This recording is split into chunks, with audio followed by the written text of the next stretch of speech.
Ram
I'm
संत श्रेष्ठ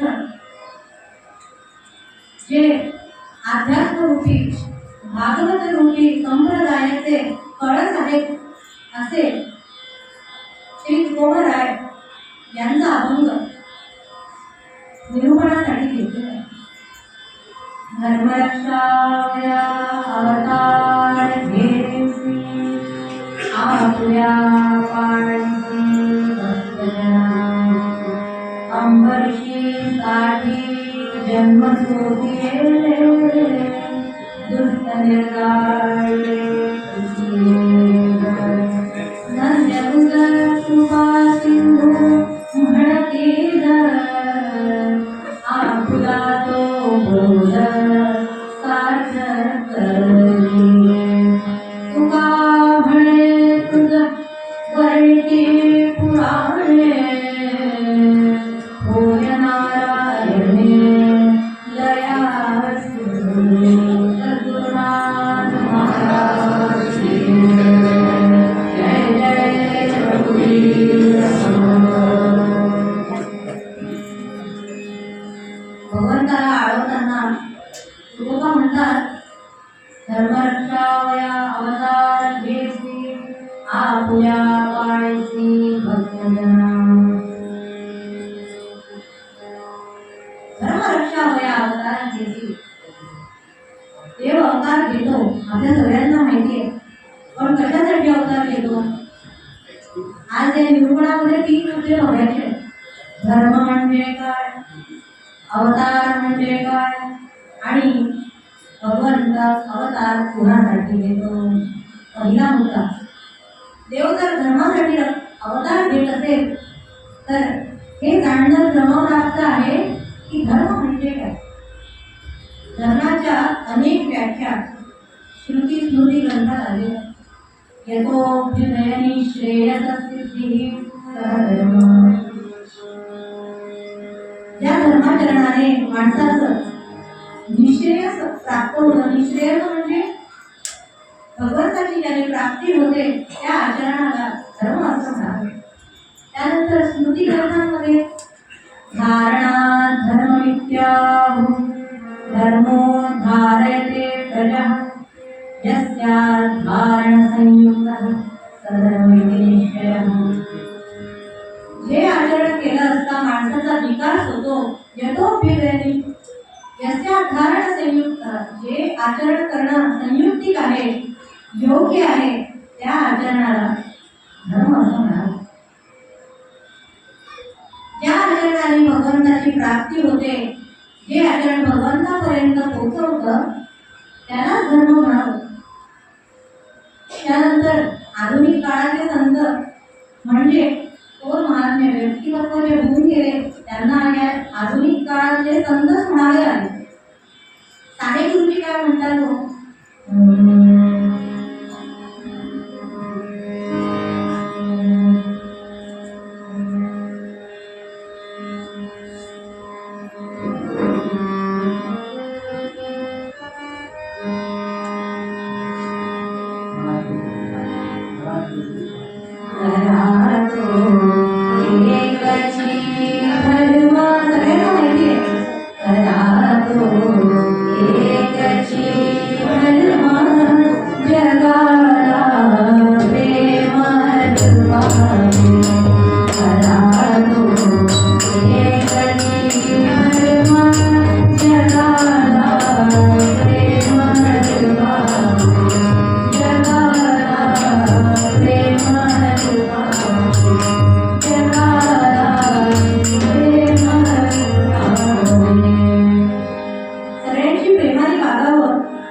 असं जे आचरण करतात त्यांना संत म्हणावं, सज्जन म्हणावं, ऋषीमुनी म्हणावं. ते धर्माचं आचरण करतात. पण जे काही दुष्ट व्यक्ती असतात, जे धर्माचं आचरण करत नाही, ज्यांना दुसऱ्यांना त्रास द्यायला आवडतं,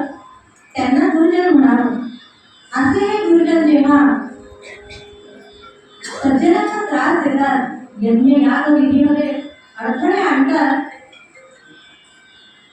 ते अधर्म करत असतात आणि त्यांच्या नाशासाठी यदा यदा हि धर्मस्य भगवंताचं ब्रीद आहे यदा यदा हि धर्मस्य ग्लानिर्भवति भारत अभ्युत्थानं धर्मस्य तदात्मानं सृजाम्यहम् परित्राणाय साधूनां अवतार कधी घेतो कुणासाठी घेतो तिसऱ्या प्रश्नाचं उत्तर आता मिळतंय परित्राणाय साधूनां विनाशाय च दुष्कृतां धर्म संस्थापनार्थाय संभवामि युगे युगे आपुल्या पाळीसी भक्तजना या ओळीचा सारखा अर्थ असलेला हा श्लोक आहे परित्राणाय साधूनां परित्राण करणे म्हणजे तारून देणे आणि तुरुतारा धातूपासून अवतार हा शब्द तयार झालेला आहे अवतार म्हणजे काय हो तर शास्त्रांच्या भाषेमध्ये म्हणायचं झालं तर जेव्हा सात्विक गुणांचा उपशम होतो आणि रजोगुण आणि तमोगुण समाजामध्ये वाढतो त्या तमोगुणाला कमी करण्यासाठी रजोगुणाला कमी करण्यासाठी सात्विक गुणांना परत उभारी देण्यासाठी भगवंत अवतार घेतात हे अवताराचं प्रयोजन आहे तारून देणे भक्तांना भवसागरातून तारून देणे त्यासाठी भगवंत काय म्हणतात संभवामि युगे युगे युगायुगामध्ये प्रत्येक युगामध्ये मी अवतार घेईन असं भगवंताचं ब्रीद आहे म्हणून महाराज म्हणतात आपुला तो अंबरीषीसाठी जन्म सोडली हा अंबरीष कोण होता हो भगवंताचा परमभक्त असलेला अंबरीष धर्माचरणी होता एकादशीचं व्रत अतिशय मनोभावे करायचा एकादशी म्हणजे काय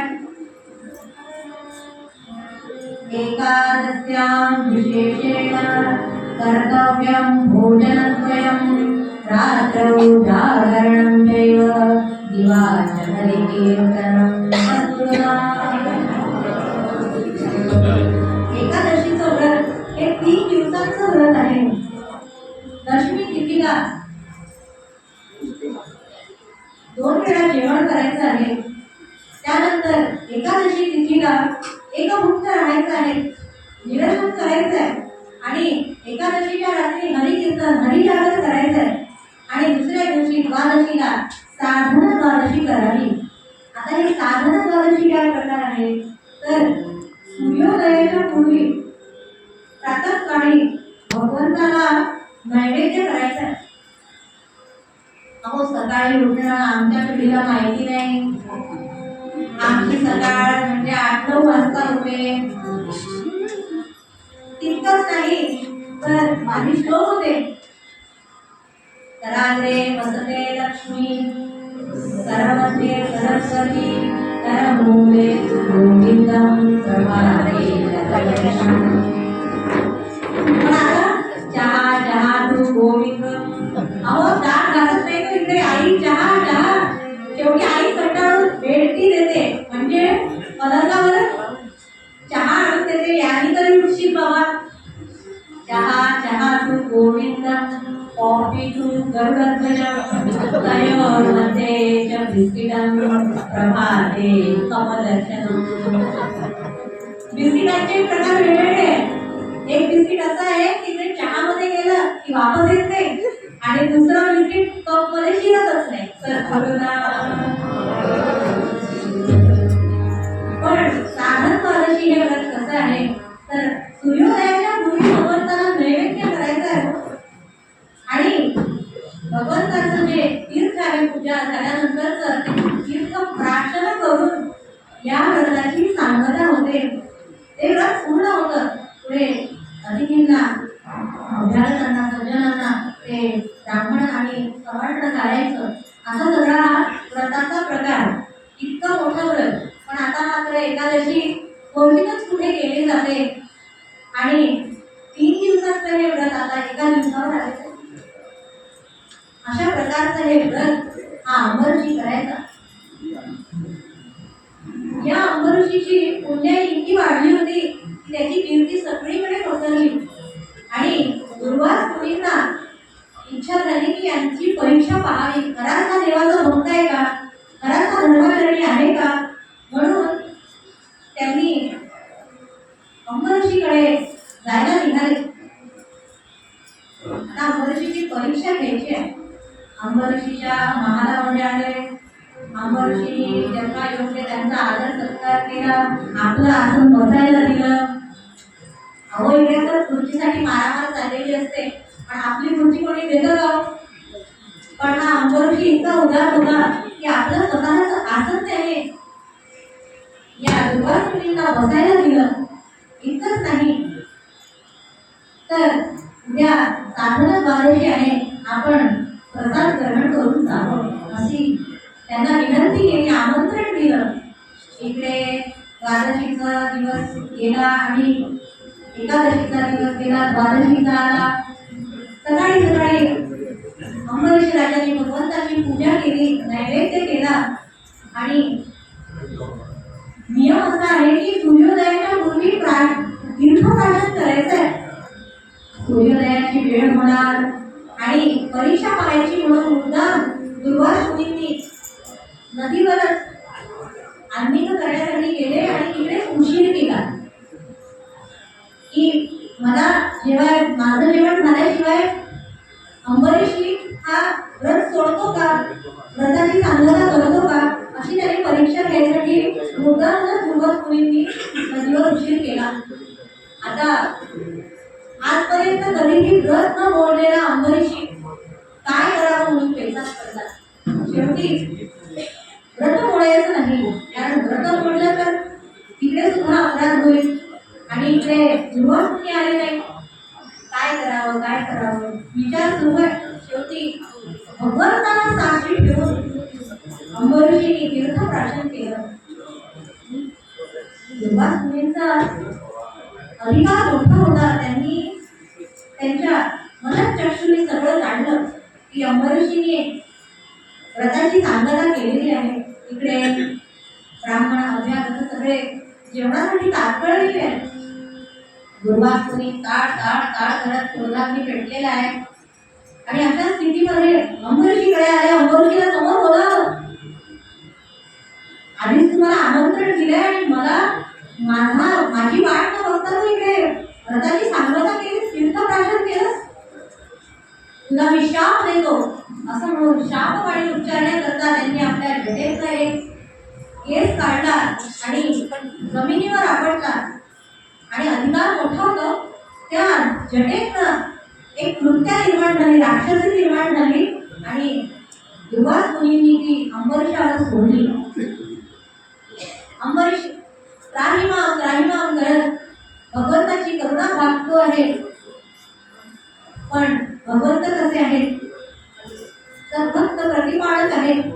त्यामुळे त्यांनी एका आपल्या सुदर्शन चक्राला त्या कृत्येच्या मागे काढलं आणि कृत्या अंबरीश राजाच्या मागे सोडून दुर्वास मुनींच्याच मागे लागली. आता इकडे आपण निर्माण केलेली कृत्या राक्षसी ती अंबरीशाला दिली सोडून आणि दुर्वास मुनींच्याच मागे लागली.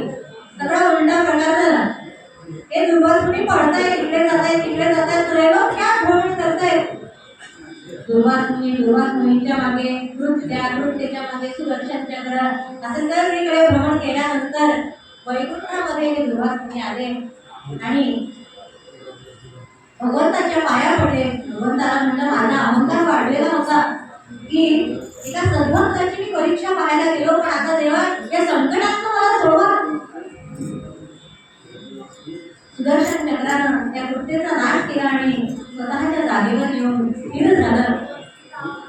म्हणून भगवंतांनी म्हटलं की शापवाणी ह्या दुर्वास मुनींनी जी उच्चारली होती ती म्हणजे, अंबरीशा तू मला न घेता व्रताची सांगता केली म्हणून तुला 10 जन्म मनुष्य योनीमध्ये भोगावे लागतील, दुःख भोगावं लागेल असा शाप दिला होता.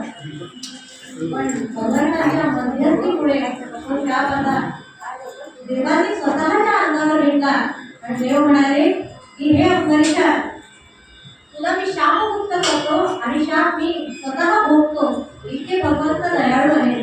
म्हणून महाराज म्हणतात की अंबरीशीसाठी जन्म कोणते कोणतेही जन्म आहे हो, मत्स्य वराह त्यानंतर जे सगळे दशावतार आहेत ते या सर्व कारणामुळे भगवंतांनी भोगले. अंबरीशीसाठी जन्म कोणते दुष्ट निर्गाळे अवतार घेतला आणि दुष्टांचा संहार सुद्धा केलाय. म्हणून या भगवंताची स्तुती चारही वेद करतात. सहुवेदी जाण सावी शास्त्री कारण 18 पुराणे हरिती भारती. ज्ञानेश्वर महाराज वर्णन करतायत की सगळ्या पुराणांमध्ये या भगवंताची स्तुती आलेली आहे. कारण भगवंत कसे आहे, कृपा सिंधू आहे, दया सिंधू आहे. आपल्या संकटात असलेल्या सद्भक्तांना भगवंत सोडवत आहेत असे भगवंत आहेत. म्हणून महाराज म्हणतात धन्य तुझा कृपा सिंधू म्हणती आपुला तो बोल सार्थ करे. हे भगवंता, मी सुद्धा या भवसागरामध्ये अडकलेलो आहे. त्यामुळे मला सोडवण्यासाठी तुम्ही अवतार द्या. आपुला तो बोल सार्थ करी. हे देवा तुझं वीर आहे ना. अहम भक्तपराधीनः नमे भक्त्या प्रणश्यति. हे भगवंताचं वीर आहे हो. हे तुझा बोल, हा तुझं वीर, हे तू सार्थ कर. आता या ठिकाणी अवतार घे असं बरोबरी तुकाराम महाराज वर्णन करत आहेत. कारण चौथ्या चरणामध्ये महाराज म्हणतात तुका म्हणे गणी पुराणे होय नारायणे दयाळ सिंधू. आजच्या वर्तमान काळामध्ये सुद्धा हा तुकाराम महाराजांचा जो अभंग आहे तो सार्थ आहे. कारण आजही दुर्जन आले तर तेव्हाही होते.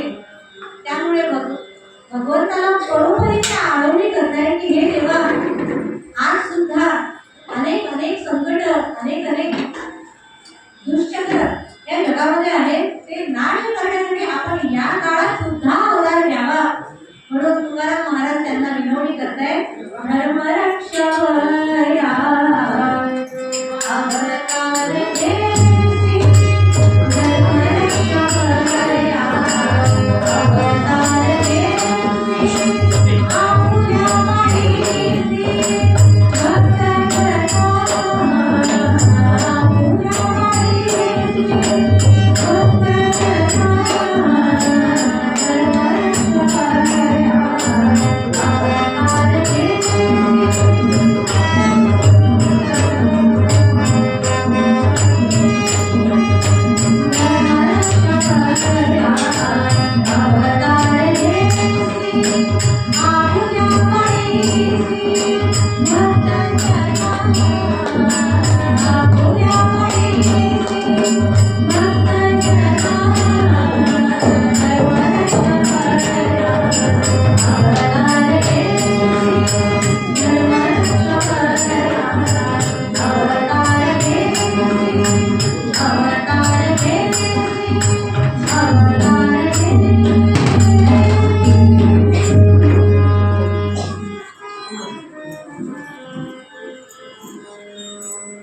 श्री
कोण आहे तो हे सनत कुमार? ब्रह्मदेवाचे मानस पुत्र असलेले सनातन आणि सनत कुमार असे हे चारही मुनी तपस्वी भगवंताच्या दर्शनासाठी वैकुंठाला चाललेले. भगवंताचं दर्शन घ्यायचं असेल तर काम, क्रोध, लोभ, मोह, मत्सर आणि दंभ असे 7 दरवाजे पार करावे लागतात. वैकुंठाला ही 7 दार आहे आणि सनत कुमार हे मोठे तपस्वी असल्याने त्यांनी हे 7ही द्वार पार केले आणि भगवंताचं दर्शन घेणार तो त्या दरवाजाजवळ असलेले द्वारपाळ जय आणि विजय यांनी त्यांना बचाव केला. भगवंताचं दर्शन घेणे हे सत्कृत्य आहे. सत्कृत्याला आडवणूक करणे हे दुष्कृत्य आहे, पापाचरण आहे. स्वतःमध्ये असलेला अहंकार वाढलेला होता. जय विजयांमधला हा अहंकार सनत कुमारांनी ओळखला आणि त्यांना शाप दिला. तुम्हाला 10 जन्म असुरी योनीमध्ये घ्यावे लागतील. असुरकुळी जन्माचा ओ ब्राह्मण ते क्षणाभया माहिती. असुरी योनीमध्ये जायचं आहे आणि ओ ब्राह्मण यांची छळणा करायची असा शाप या सनत कुमारांनी जय विजयांना दिला. शाप मिळालेला आहे. सगळा अहंकार गळाला. जय विजय सनत कुमारांच्या पाया पडले, भगवंताच्या पाया पडले आणि म्हणाले, महाराज कृपा करा, पण शाप पाणी उच्चारू नका, काहीतरी करा, आमचा उद्धार करा, आमचा उद्धार करा. म्हणून हे जय विजय पायाला लागलेले. सनत कुमार म्हणाले, ही आमची शाप वाणी आहे. प्रभाव कमी होऊ शकतो पण नाहीसा होऊ शकत नाही.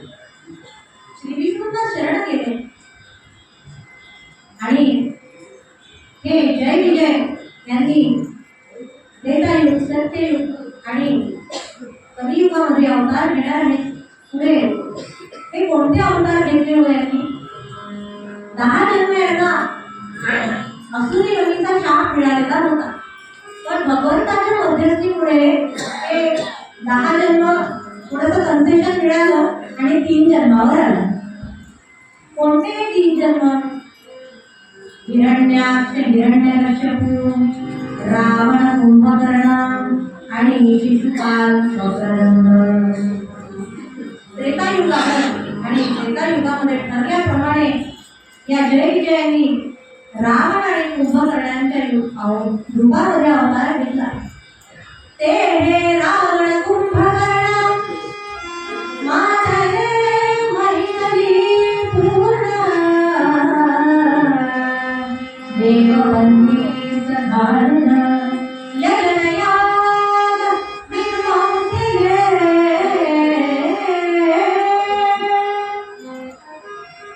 ते हे रावण कुंभकर्णाच्या रूपामध्ये जय विजयांनी अवतार घेतला आणि राक्षस योनीत जन्म झालेला असल्यामुळे राक्षसांचे जे गुण होते ते यांच्याही अंगी दुर्गुण सगळे आले. सज्जनांना त्रास देणे, गायींना त्रास देणे, यज्ञ यागांचं विध्वंस करणे असं सगळं पापाचरण चाललेलं होतं. रावणाने मोठी तपश्चर्या केली आणि भगवान शंकरांना प्रसन्न केलं. भगवान शंकर अतिशय भोळं दैवत, मोठी तपश्चर्या यांनी केली आणि देवांना वर मागितला की मला कोणाच्याही हातून मृत्यू नको आणि मला सगळी संपदा दे.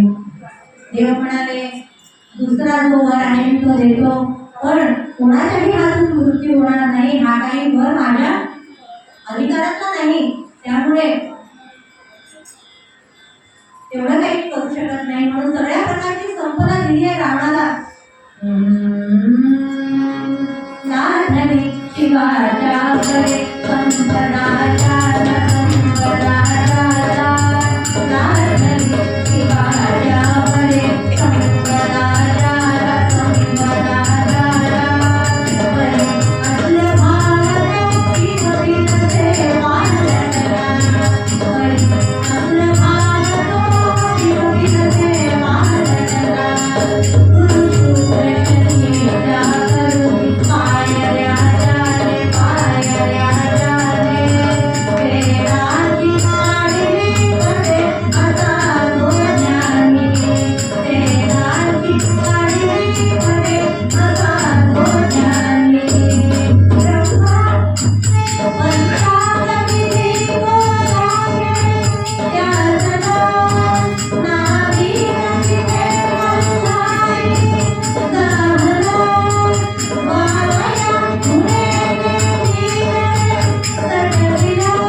बलवान ग्रह त्याने पायऱ्यावर ठेवले. देवाची तीच पंचांग सांगायला ब्रह्मदेवाची योजना केली. केश कर्तनासाठी खंडोबाची व्यवस्था केली आहे. पुढे धुणद्वारा सटवीला ठेवले. देवाची 30 सगळीच घर केली, सगळी दैना केली आहे. ऋषी मुनींचा छळ चाललेला आहे, गायींची कत्तल सुरू आहे. अशा प्रकारचं सगळं वातावरण असताना पृथ्वीवर त्राहिमाम पापाचा भार वाढतोय. हा सज्जनांना चाललेला हा त्रास, हा छळ पृथ्वीदेवींना बघवला नाही. पृथ्वीदेवींनी काय केलं? भगवंताची अत्यंत प्रिय असलेली गाय तिचं रूप धारण केलं. वेणू होऊन भूमी, वेणू होऊन भूमी, विभूतीचा क्षीरसागरा गेली. ऋषीमुनीचा क्षीरसागरा गेली. लोचनी आळून पाणी, लोचनी आळून पाणी, दीनवचे राम राम राम हरे हरे राम राम राम हरे राम हरे हरे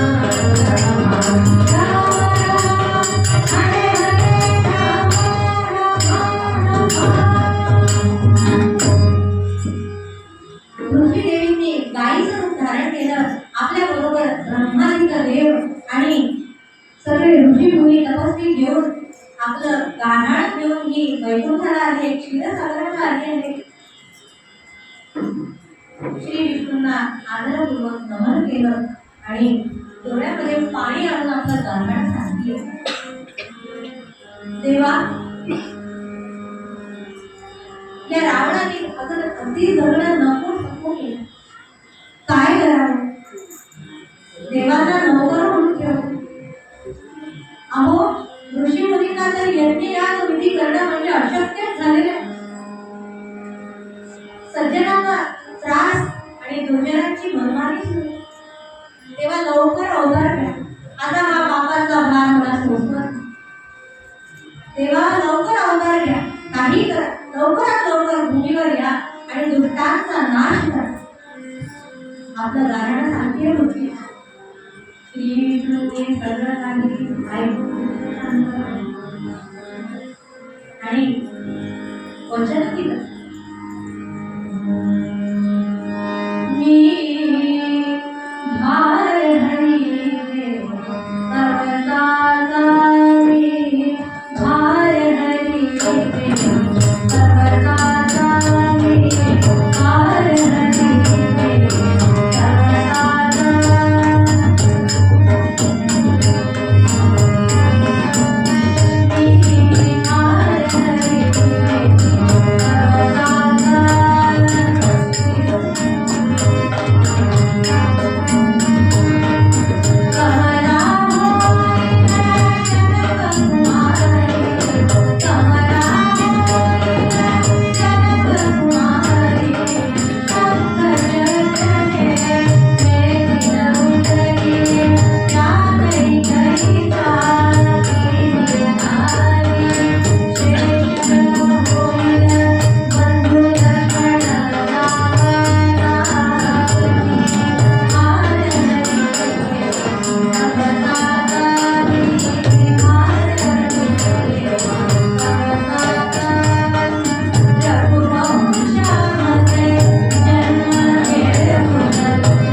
पृथ्वीदेवींना आणि समस्त आलेल्या ऋषी मुनी देवगणांना वचन दिलं, आश्वासन दिलं. मी भार हरी गे तवसाचा, रघुवंशामध्ये जन्म घेऊन करीन खचित निपात जाणत्या असुरांना. वचन देताय प्रभू. लवकरच मी रघुवंशामध्ये जन्म घेईन आणि मी एकटाच येणार नाही बरं का. माझ्याजवळ जे शंखचक्र आहे ते भरत शत्रुघ्न होतील. हा शेष आहे ना तो माझा अनुज होईल, लक्ष्मण रूपामध्ये येईल.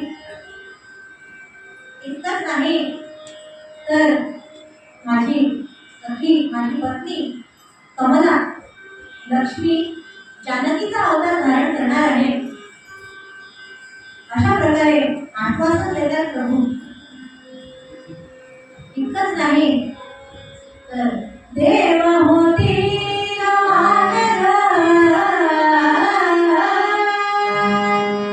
देव होती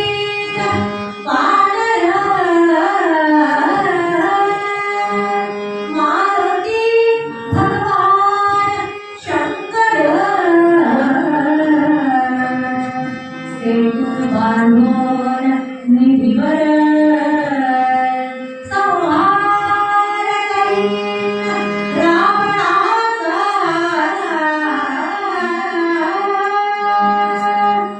जय जय भूमी.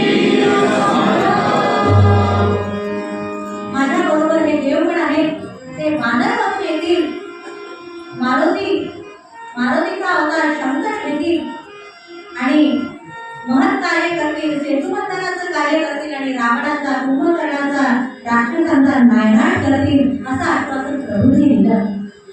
सर्व आलेली मंडळी आश्वस्त झाली आणि स्वस्थानी परत गेली.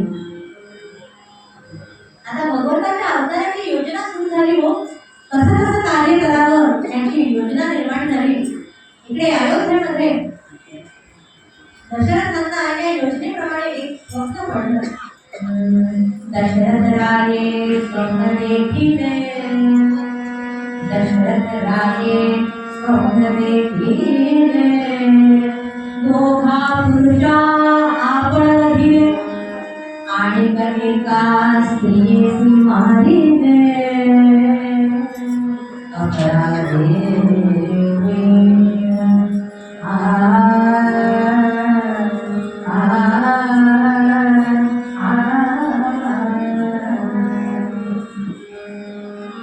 अत्यंत धर्माचरणी असलेला, लोकहितदक्ष असलेला राजा, अहो ज्याचं स्थान इंद्रामध्ये होतं. पराक्रम वर्णाचा काय झाला, पराकोटीचा होता असे हे दशरथ राय यांना एक स्वप्न पडलं. देवांचीच योजना होती.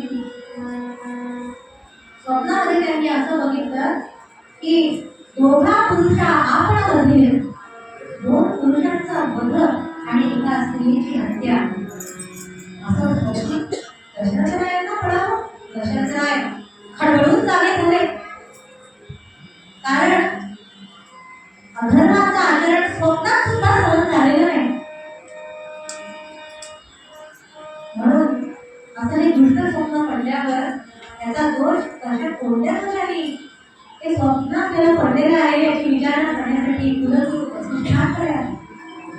वसिष्ठांना सगळे हकीकत सांगितली.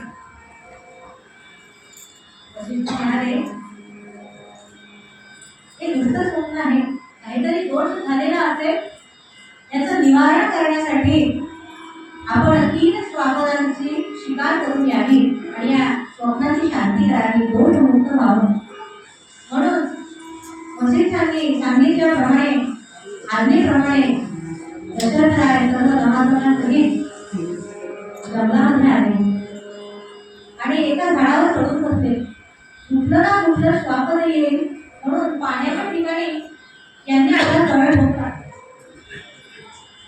उंच झाडावर जाऊन अगदी धनुष्य बाणावर बाण चढवून अगदी डोकं घेऊन बसलेले, कानाने वेळ दिलाय कुठला आवाज येतो काय, कुठला स्वापद येतं काय.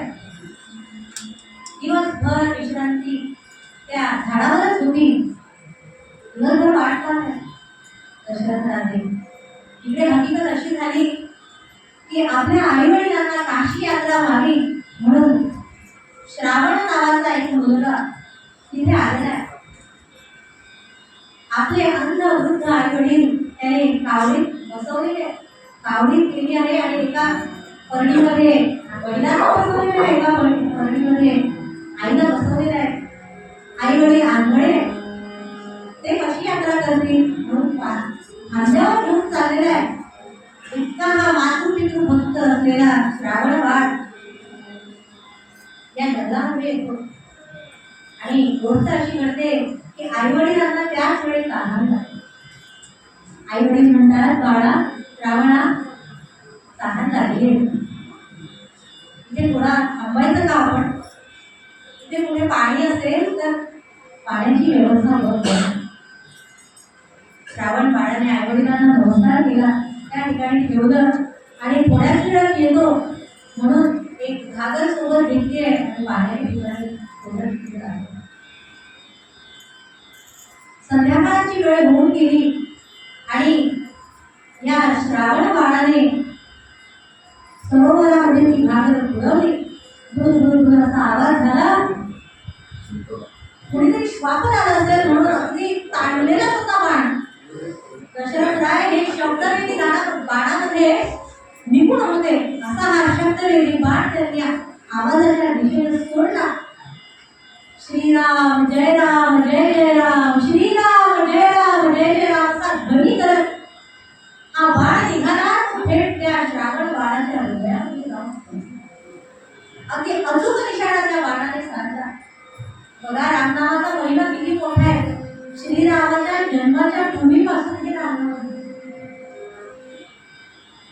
रामनामाचा जप करत करत हा बाण आपल्याला लागला. काहीतरी पुण्याई असेल म्हणून हा श्रावण तिथेच महाराजांनी झाला निजलेला आहे गडेवर. शरणाला तो,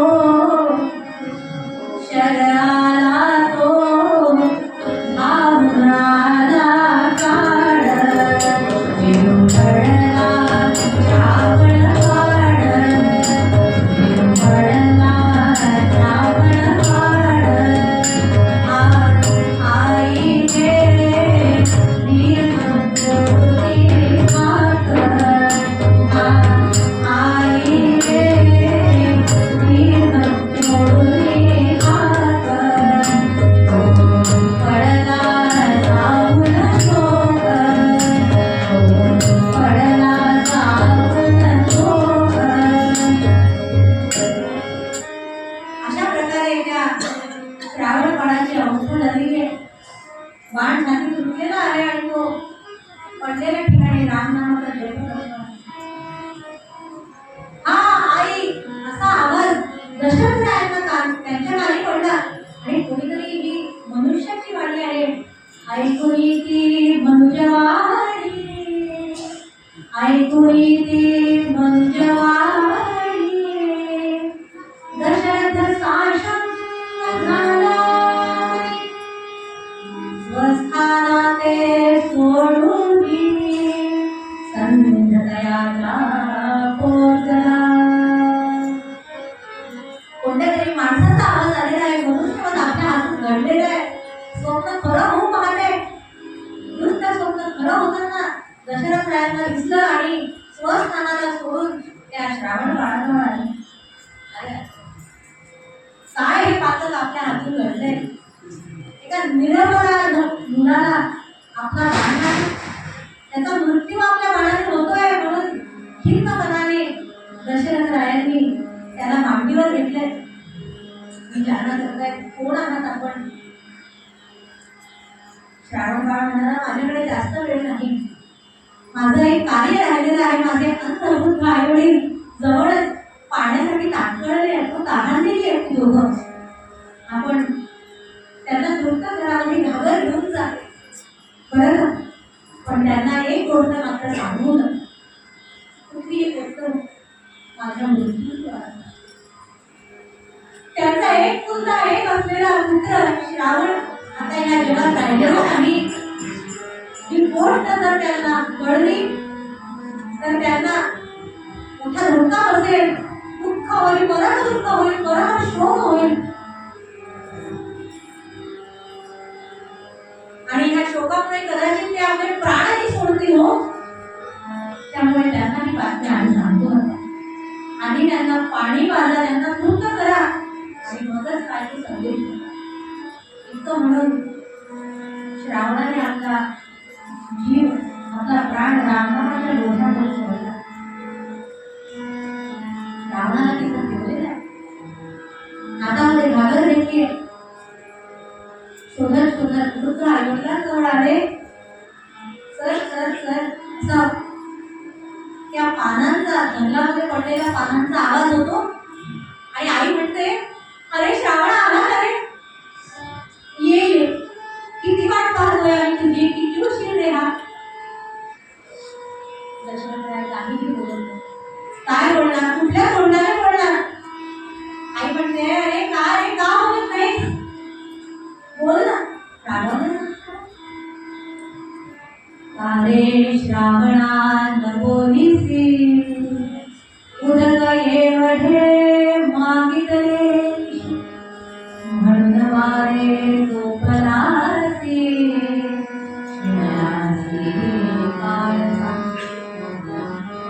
सगळ्याच करे पाणी मिळालं नाही का लवकर, तर आमच्यावर रागवलायस. बोल रे, बोल बाळा, बोल, काहीतरी बोल. रायांनी आगर त्या वृद्ध आईवडिला जवळ आणले आणि आईवडील अंध होते हो, आणि अंधांना चर्मचक्षू असतात. कोणीतरी अनोळखी पुरुषाचा हात आपल्या हाताला लागलाय म्हणून त्यांनी लगेच घागर हातातून सोडून दिली. कोण आहात आपण, कोण आहात, आमचं श्रावण बाळ कुठे, खडबडून विचारतायत दोघेही. विचारण्यामध्ये उद्विग्नता आहे, क्रोध आहे, काळजी आहे. कोण आहात आपण, श्रावण बाळ कुठे गेला, श्रावणा श्रावणा. दोघेही डोळे मिटून अगदी मनात त्या कोण रुंदीला आवाज देत आहेत त्या श्रावणाला. अरे श्रावणा कुठे, बोलत का नाही. दशरथराय अगदी खिन्न मनाने डोळ्यामध्ये अश्रू वाहत आहेत. कुठल्या तोंडाने बोलणार त्यांना. शेवटी सगळा धीर एकवटला आणि वृद्ध आईवडिलांना आधी आपण पाणी पिऊन घ्या, झालेली हकीकत सांगतो. नाही नाही, आम्ही काही एक घूट सुद्धा पिणार नाही, एक पाण्याचा थेंब सुद्धा प्राशन करणार नाही. आधी आम्हाला सांगा आमच्या श्रावण बाळ कुठे, काय झालं त्याला, काय झालं. दशरथराय सांगतात गेला श्रावण सोडून महिना गेला श्रावण सोडून महिना वैकुंठ लोकावती झाला घात कधी अभोण ज्ञानानंद भूपती. आता पुत्र तुम्हा समीच समजा शंका न झाली मनी. जे काही घडते न कारण दया तुम्ही हरी वाचनी गोपाल हे बघा, मी ज्ञानात होतो, मला परिस्थितीची जाणीव नव्हती की तिथे श्वापद आहे की माणूस आहे.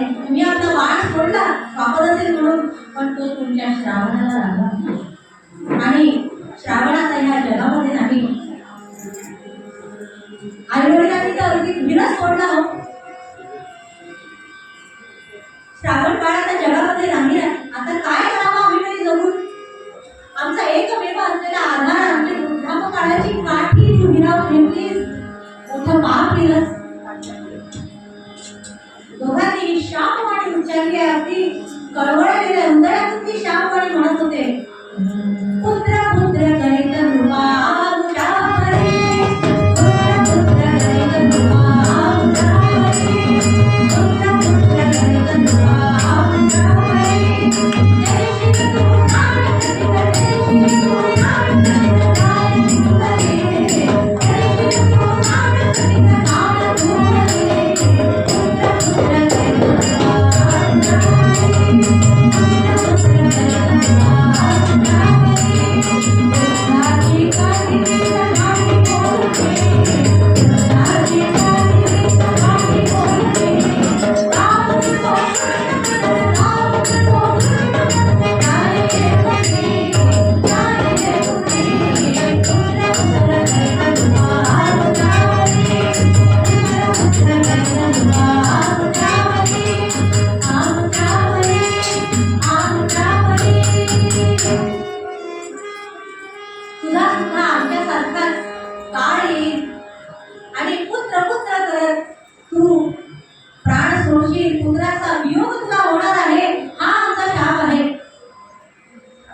माझ्या वृद्धापकाळाची काठी तू तोडून टाकलीस, आमचा आधार हिराव घेतलास, म्हणून तुझी सुद्धा हीच गत होईल. तुला आमचा श्राप आहे की तू सुद्धा पुत्र पुत्र पुत्र करत आपला प्राण त्याग करशील. आणि दोघांनी सुद्धा ते आपला प्राण त्यागला. पुत्र वियोगाने दोघींनीही आपला प्राण सोडलेला आहे. इतकी मोठी दुर्घटना तिथे झाली. दशरथ राजांनी काय ती त्या देवांची विल्हेवाट लावली आणि आपल्या राजधानीमध्ये खिन्न मनाने परतले. अत्यंत दुःख होत आहे. वसिष्ठांपुढे आले, पायाला पडले आणि रडू लागले. अहो, जे स्वप्न पडलं होतं ते खरं झालं होतं. आणि त्यांनी मला एक श्राप दिला की तू सुद्धा पुत्र पुत्र करत पुत्र वियोगाने तुझं मरण येणार आहे. वसिष्ठ म्हणाले, अरे हा शाप नाही, हा तर वरदान आहे. हे तर वरदान आहे, कारण तुझ्या पोटी काही पुत्ररत्न नाही. तू विपुत्रिक आहेस. पण विपुत्रिकपणाचा दोष आता या शापामुळे नाहीसा होणार आहे. तुझ्या पोटी मूल नव्हतं, आता तुला पुत्र प्राप्त होणार आहे. इतक्यात इंद्रपुरीहून एक संदेश येतो की इंद्राचं युद्ध चाललेलं आहे आणि दशरथ राजांना त्यांचं सहाय्य करायचं आहे. दशरथ राजांना शस्त्र घेऊन आणि आपल्या लाडक्या राणीला म्हणजे कैकेयीला सोबत घेऊन राक्षसांशी युद्ध लढायला इंद्राच्या बाजूने गेले. घनघोर युद्ध झालं. युद्ध करता करता दशरथ राजांचा चाकाचा जो हात होता तो मोडला आणि कैकेयीच्या ते लक्षात आलं. कैकेयीने कशाचीही पर्वा न करता आपला हात त्या चाकाच्या हातामध्ये घातला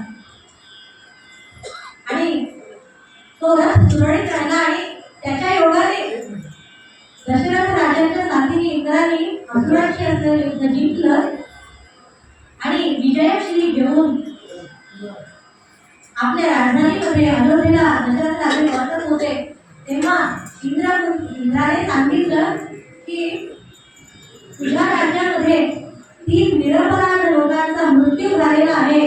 त्या मृत्यूचा दोष करण्यासाठी तुम्ही यज्ञ याग करावा.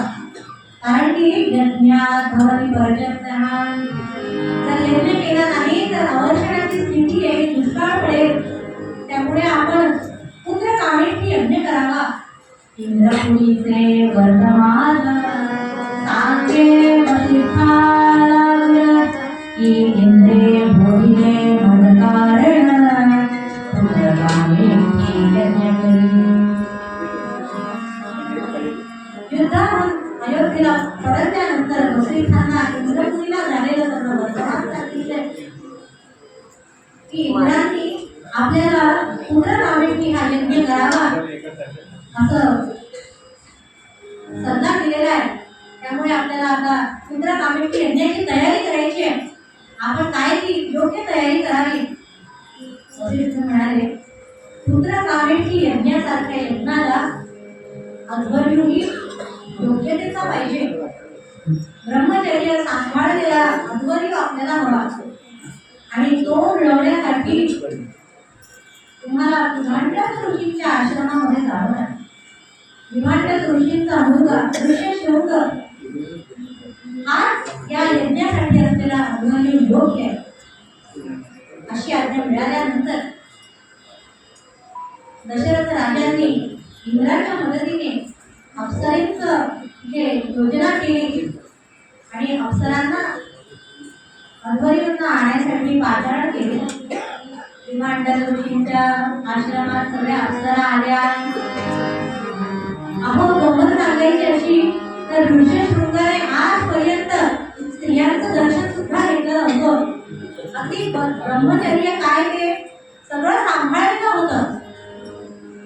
अप्सरा सगळ्या विभांडक ऋषींच्या आश्रमात आल्या.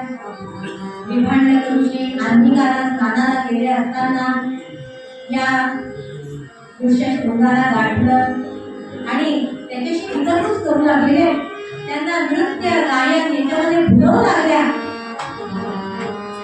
अगदी सुंदर असं त्या सुंदर अप्सरांचं नृत्य सुरू होतं आणि ते बघण्यासाठी हे ऋषीशृंग तिथे आले. अगदी वेगळे किती सुंदर सुंदर हे ऋषी आलेले आहेत असं ऋषशृंगांना वाटलं. ऋषशृंगांनी त्यांचं स्वागत केलं आणि आपण कुठून आला आहात असं विचारलं. अप्सरांनी उत्तर दिलं, अहो आम्ही अलौकिक अशा प्रदेशातून आलेलो आहोत. त्यांच्याशी गप्पा मारल्या आणि गप्पा मारता मारता त्यांना म्हणलं की तुम्ही आमच्या घरी चला, आमच्या राजमहालात चला. ऋषशृंग म्हणाले, मला माझ्या वडिलांची परवानगी घ्यावी लागेल. आता यांनी आपल्या जवळची गाठोडी सोडली, त्यामध्ये लाडू, करंजा, चकल्या, सगळे असे पदार्थ आणलेले होते. अप्सरांनी आपल्या जवळची सगळी कुटुंबी काढून एक सगळं पदार्थ त्या ऋषशृंगाला देत होत्या. ऋषशृंग सुद्धा आजपर्यंत कंदमुळावर चढले होते हो. त्यांना सुद्धा हे सगळे पदार्थ अगदी सुंदर वाटू लागले, चविष्ट वाटू लागले. पटापट ते खात होते आणि अगदी कुतूहला त्यांनी त्याला, अहो हे फळं येणारी भूमी कोणती? अप्सरांनी सांगितलं की अहो आमच्या भूमीमध्ये हे काय अगदी सुंदर सुंदर असं आमचं पाणी सुद्धा, आमच्या प्रदेशाचं पाणी सुद्धा सुवासिक आहे बरं. जवळ असलेला अत्तर त्याच्या हाताला लावलं आणि त्या शृंगाने त्याचा सुवास घेतला. वावा, यांच्या प्रदेशातलं पाणी सुद्धा इतकं सुवासिक आहे, एकदा तर जाऊन बघायलाच हवं. चला ना, आमच्या सोबत तुम्ही चला, आम्ही सगळं तुम्हाला आमच्याकडे दाखवतो. अहो पण माझे पिता येतील तर मला दाखवतील. अहो तुमचे वडील परत येतील ना, त्याच्या पूर्वीच आपण आपल्या घरी जाऊन येऊ, प्रदेशाला भेट देऊन येऊ, मग तुमचे वडील तुम्हाला दाखवणारच नाही असा त्यांनी उपाय सांगितला. आणि ऋषशृंग सुद्धा त्यांच्या इतक्या सगळ्या प्रभावी वाणीने प्रभावित झालेले होते, म्हणून त्यांच्यासोबत ते निघाले. अप्सरांचं कार्य सफल झालं. अप्सरांनी त्या ऋषशृंगांना अयोध्येमध्ये आणून सोडले. अतिशय सुंदर झाली अयोध्या. सगळीकडे हे ऋषशृंग पाहतच राहिले. अयोध्या मरुदीर भीतर नगरी, अयोध्या मरुदीर भीतर नगरी, अयोध्या मरुदीर भीतर नगरी.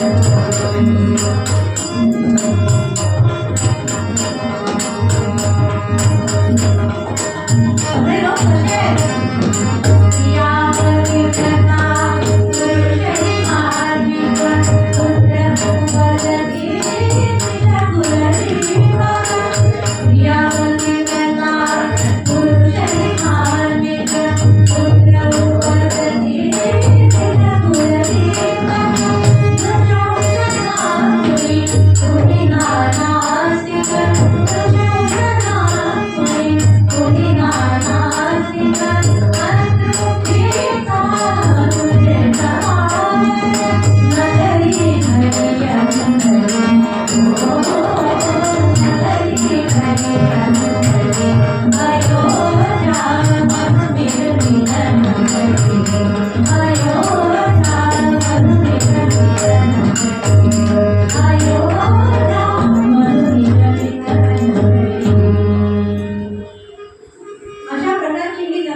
अध्वर्यूंना सगळ्यांनी नमस्कार केला, त्यांचा योग्य काय आदर सत्कार केला. आणि यज्ञाला अध्वर्यू हा विवाहित पाहिजे हो. आता आली ना पंचायत, त्याची सुद्धा सोय वसिष्ठांनी केली. दशरथ राजांना एक कन्या होती, तिचं नाव शांता. तिच्याशी यांचा विवाह करून दिला. सद्गुरुनाथ आणि सगळ्या यज्ञाची सगळी तयारी सुरू झालेली आहे. आणि अग्नी नारायण त्या यज्ञामध्ये प्रकट होण्यासाठी सगळी प्रकारची अगदी सुयोग्य अशी सामग्री तिथे आणलेली आहे. सगळे ऋषी मुनी भगवंताचा अवतार होणार, या रघुवंशामध्ये होणार, या अयोध्येत होणार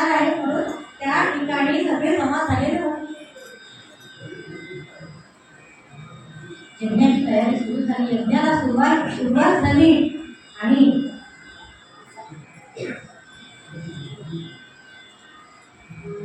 यज्ञाला सुरुवात झालेली आहे.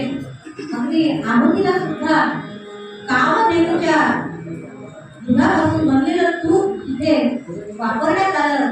सगळ्या औषधी असलेल्या सामग्री तिथे यजन करण्यात आले. सगळ्या प्रकारचे मंत्र तिथे अगदी सुंदर योग्य अशा उच्चारांमध्ये म्हटले जात होते. आणि त्या यज्ञाचा प्रसाद म्हणून तिथे अग्निनारायण प्रकट झाले. अग्निनारायण प्रकट होऊन म्हणतात,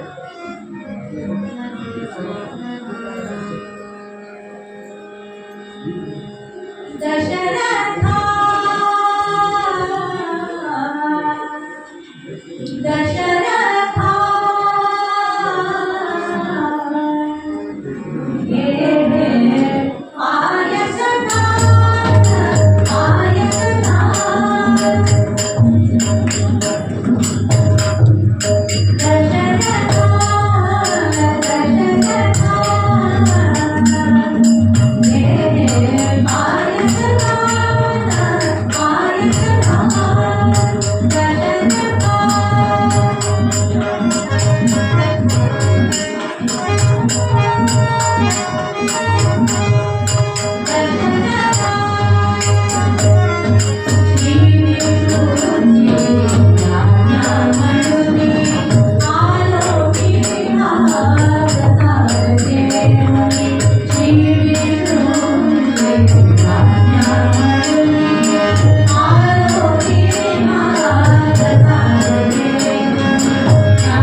जे कामधेनूच्या दुधापासून तयार झालेलं होतं.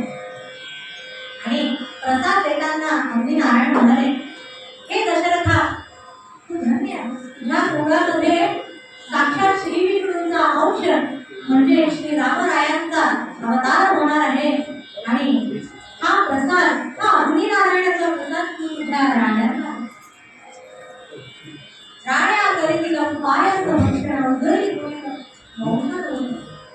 या प्रसादाच्या प्रभावामुळे राण्यांना वंश राहील आणि त्या भगवंताचं रूप प्रसवतील.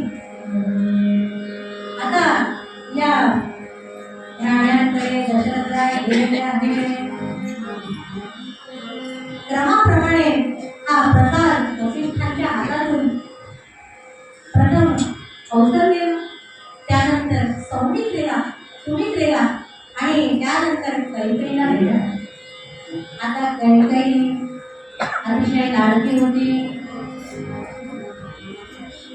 तिला प्रथम प्रसाद दिला नाही म्हणून ती रुसून बसली आणि दिलेला प्रसाद भिरकावून दिला आणि भिरकावलेला प्रसाद हा घारीने झेलला आणि इथे अंजनी माता तपश्चर्या करत होत्या तिथे येऊन पोहोचला. घारीच्या प्रसादाच्या प्रभावामुळे हनुमंतांचा जन्म पुढे होणार होता. महारुद्र हनुमान की जय. तिन्ही राण्यांनी अतिशय आदरपूर्वक हा प्रसाद ग्रहण केला. पण कैकेयीला मात्र काय येणार म्हणून अतिशय लाडकी होती. दोघींचाही थोडा थोडा भाग एकत्र केला आणि त्यायोगे 2 भाग हिला मिळाले म्हणून हिच्या पोटी भरत आणि शत्रुघ्नाचा जन्म झाला. क्रमाने कौसल्येच्या पोटी श्री रामचंद्र आणि सुमित्रेच्या पोटी श्री लक्ष्मण असे हे सगळे अवतार भगवंतांनी धारण केले. काळ जात होता आणि दिवसेंदिवस गर्भ मोठा मोठा होत होता. इकडे राण्यांना डोहाळे लागले होते. नेहमी शांत दिसणारी सुस्वभावाची असणारी कौसल्या आता मात्र तिला डोहाळे लागले होते. वसिष्ठांनी दशरथ राजांना आज्ञा केली की अहो डोहाळे पुरवावे आपल्या आपल्या राण्यांचे, म्हणून आपल्या राण्यांकडे तुम्ही जावं आणि त्यांचे काय डोहाळे त्यांना पुरवून ते तुम्ही ते पूर्ण करावे. म्हणून दशरथराय कौसल्येकडे यायला निघाले आणि कौसल्य मात्र वेगळ्याच आविर्भावामध्ये मारी रावणा राज्य विभीषणा देईन मी हातामध्ये धनुष्य घेतलेले आहे आणि एका वेगळ्याच आविर्भावामध्ये कौसल्य माता दिसत आहे. नेहमी सारखी आपली राणी दिसत नाही म्हणून दशरथराय घाबरले. आपल्या राणीमध्ये काय भूत संचार वगैरे झालंय का हो असं राजांना वाटलं आणि राजा वसिष्ठांना जाऊन म्हणाले अहो राणी काहीतरी वेगळंच करते. इकडे सुमित्रेला डोहाळे लागले. ती म्हणाली मला कौसल्या मातेची सेवा करायची इच्छा होते. असे सगळे डोहाळे राण्यांना लागले. ते दशरथ राजांनी फिरवले आणि दिशा माताने गर्भ वाढतो आहे आणि योग्य वेळ आल्यावर चैत्र मासामध्ये वसंत ऋतूमध्ये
या सुंदर वातावरणामध्ये भगवान श्रीरामांचं आगमन झालं. त्यांनी अवतार धारण केला, वचनाची पूर्ती केली, आपलं ब्रीद पाळलं. म्हणून पूर्वोक्त पदामध्ये श्री तुकोबाराय म्हणतात,